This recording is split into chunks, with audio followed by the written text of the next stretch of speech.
नमस्कार दोस्तों, संभव दूत में आपका स्वागत है। आप देख रहे हैं संभव दूत न्यूज। सत श्री अकाल, आदाब। मैं हूं महेश कुमार। आज मैं पहुंचा हूं एक गरीब जो कि अपने बिहार से उदर पूर्ति के लिए परिवार को पालन पोषण करने के लिए मुंबई पहुंचा था और ड्राइवर की नौकरी कर रही थी 10 सालों से। सनातन सिंह जो कि एक व्यापारी हैं, दबंग भी थे और दबंगई का परिणाम उसने अपना बता दिया कि प्रभु जी को मौत की घाट सुला दिया और उसके छुपाने के लिए उसने जितना करने का था लिया कर, लेकिन आखिर सच्चाई तो सच्चाई ही होता है। उनकी पाप जो है आगे निकली। पुलिस चौकी में एक गया केस और पुलिस चौकी में जाने के बाद जबकि पोस्टमार्टम हुआ तो पोस्टमार्टम में सच्चाई आ गई कि प्रभु झा को जो है रोड से मारा गया था। और उस दिन मकर संक्रांति की दिन थी। घर पे उनकी पत्नी खाना बना रही थी। खाना बनाने के बाद उनका जो फोन बजता था लेकिन वो फोन उठाते नहीं थे। बाद में सनातन सिंह ने ही फोन किया था कि आपके पति को कोई ने मार के फेंक दिया है। तो देखिए 10 सालों के दरमियान उनके साथ जो वार्तालाप है, उनकी पत्नी उसके बीच में गवाह के रूप में है कि कैसे वो काम छोड़ते थे और फिर वो हाथ पकड़ के पाँव पकड़ के उनको अपने काम पे ले जाते थे। लेकिन 14 तारीख की रात उसने जो इल्जाम दिया प्रभु जी को, जो कि 10 साल के उसके पास काम किए थे, उस विश्वास का जो इल्जाम दिया उनकी मौत। तो देखिए उनकी पत्नी है जो कि बेवा हो चुके हैं और छोटे छोटे 2 बच्चे हैं। इनका अपना रूम भी नहीं है, भाड़े के रूम पे हैं। तो आज उनके परिवार का जो है गति क्या होगा। यहाँ के लोग को भी आप देखते होंगे कि सब जो है उनके हमदर्दी में बैठे हुए हैं। तो उनकी पत्नी है। तो पूछना चाहता हूँ कि 10 साल के दरमियान में क्या बात हुआ था, बताइए जरा अपना। सर 10 साल के बीच में काम कर रहे थे उसके यहाँ और बराबर मच होता था। हम बोलते थे कि काम पे नहीं जाने, हम अपने आदमी को काम पे छोड़ा देते थे।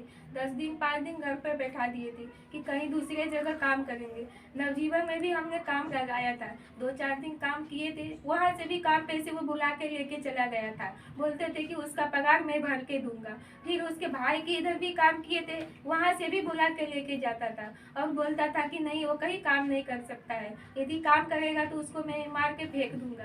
ऐसे ऐसे बोलते थे। एक हफ्ता पहले, मंगलवार से 1 हफ्ता पहले भी उसने हाथ में मोड़ दिया था जब पेमेंट मांगने के लिए गए थे। फिर हम वहाँ गए, वहाँ से फिर मैं अपने आदमी को लेके आए घर पे। फिर उसके बाद में मंगलवार को सुबह में उसने फ़ोन किया। हमने बोले कि काम पे नहीं जाने के लिए, आज त्योहार है। फिर उसने फ़ोन करके बुलाया कि मैं पेमेंट दूंगा, तुम आ जाओ ऑफिस पे।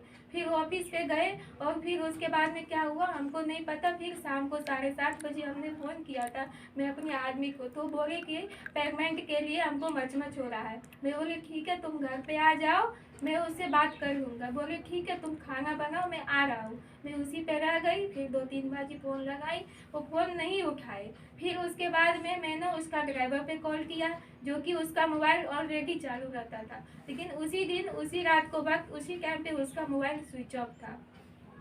फिर हमने सनातन सिंह को फ़ोन किया, जो कि वो आसपास में ही थे और हमसे झूठ बोले। फिर उसके मैं फ़ोन की थी तो बोले मैं बोली मेरा आदमी किधर है, तो बोली कि हमको नहीं पता। मैं बोली देखिए भैया ऐसा कुछ होगा हमको आप कॉल कीजिएगा। वो बोले कि ठीक है। फिर 10:12 पे हमको वो फ़ोन किया कि तुम्हारा आदमी को कोई मार के हाईवे के नीचे, गाड़ी के नीचे फेंक दिया है। फिर हम गए वहाँ से, यहाँ से अपने बाजू वाले के सहारे से ऑफिस पे गए। वहाँ बहुत भीड़ लगा था, हम देखे हमको चक्कर आने लगा। फिर हम आ गए। फिर वहाँ पे क्या हुआ हमको नहीं पता। फिर बहन को, आदमी को मैंने बताया। फिर वो बाजू वाले के सहारे से गए वहाँ पे, उनका डेथ हो गया था। फिर वहाँ पुलिस आया, एम्बुलेंस वाले आए, फिर नागीनदास हॉस्पिटल लेके गए। फिर कोवा में रखे, लेकिन वो तो डेथ हो गया था। फिर पोस्टमार्टम के लिए लेके गए, वहाँ सलिया के बाहर निकला 3 बार, उसको 3 बार मारे हैं। फिर उसके बाद में फिर पुलिस कंप्लेंट भी की।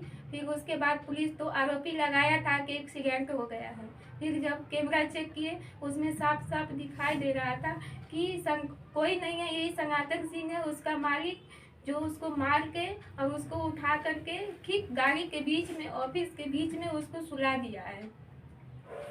सर हम यही विनती करते हैं कि उसको फांसी को सजा मिलना चाहिए। हमारे 2 बच्चे हैं, उसका भी भरपाई चाहिए। देखे कि ये महिला मुंबई के अंदर में अब ये 2 बच्चे के साथ कैसे रहेंगे और ये बच्चे का परवरिश कैसे होगा। इनका कोई आगे पीछे नहीं है, अपना रूम भी नहीं है, भाड़े से।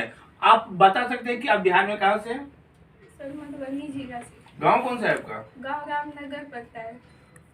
देखे कि ये मजबूर औरत अब आगे देखना है कि पुलिस और डॉक्टर मिलकर के इनको न्याय दिला पाते हैं। सिंह क्रेन वाले ने उनको मारे थे और मार कर के डाल दिए थे, तो वहाँ के कुछ संजीदा आदमी हैं। तो इनका भाई साहब हमारे दर्शक को अपना नाम बताइए। आपका नाम प्रमोद कुमार यादव है। लेकिन आप क्या देखे? मारते हुए हमने नहीं देखा। यहाँ से हमारे यहाँ से निकले, यहाँ पे सिंह थे और प्रभु झा थे। यहाँ से निकले, इसके बाद ये लोग कहाँ गए क्या, सीसीटीवी कैमरा पूरा रिकॉर्ड है और इसके पास प्रशासन के पास भी इसका जो भी जानकारी है, सीसीटीवी कैमरे की फुटेज सब पड़ा है और स्टेटमेंट में जो भी दिया है तो था कि हमने कोई मारते उड़ते नहीं देखा कि नहीं आपने उन्होंने उसको ले जाके मारा है या क्या किया है। यहाँ से गए हैं, इसके आगे लोग क्या किए कैसे किए सीसीटीवी के आधार पे जो है इसके सीसीटीवी के आधार पर पूरी छानबीन कर रही है क्राइम और बहुत आगे तक पहुंच चुकी है। पुलिस जो भी होगा प्रशासन अपने हिसाब से देख रहा है उसका, उसमें हम लोग को टिक्का टिप्पणी करे कोई मतलब है नहीं। देखे कि यहाँ के लोग जो है बोलते हैं कि प्रभु झा जो थे वो बहुत अच्छे आदमी थे, उससे मिलजुल के रहते थे। लेकिन सनातन सिंह नाम तो था सनातन, लेकिन उसने जो कर्म किया है, जो कि अपने नौकर के साथ इस तरह का व्यवहार किया है, तो यहाँ पे सरकार से यही गुजारिश रहेगी, यहाँ के शासन प्रशासन से यही गुजारिश रहेगी कि उनकी जो छोटे छोटे 2 बच्चे हैं पत्नी है, उन्हें जो है मुआवजा मिले और सनातन सिंह को ऐसा कारावास मिले कि उसकी नानी याद आ जाए। बस देखते रहिए हमारे संबंध।